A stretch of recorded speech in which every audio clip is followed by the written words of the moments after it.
Hello guys and welcome to another video. Today I will show you how to change default terminal directory on VS Studio. So guys, open your terminal by clicking the terminal tab and click your terminal. As you can see here, terminal directory, this address and user project.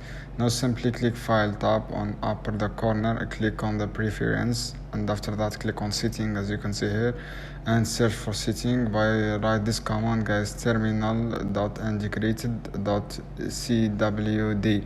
now you can see guys that you can change explicit start both with terminal will be launched, and I want to change my default terminal directory to my new JavaScript project, and you will change the path like this, as you can see here, and you can check the terminal directory was changed successfully. Click the terminal tab and click the new terminal option.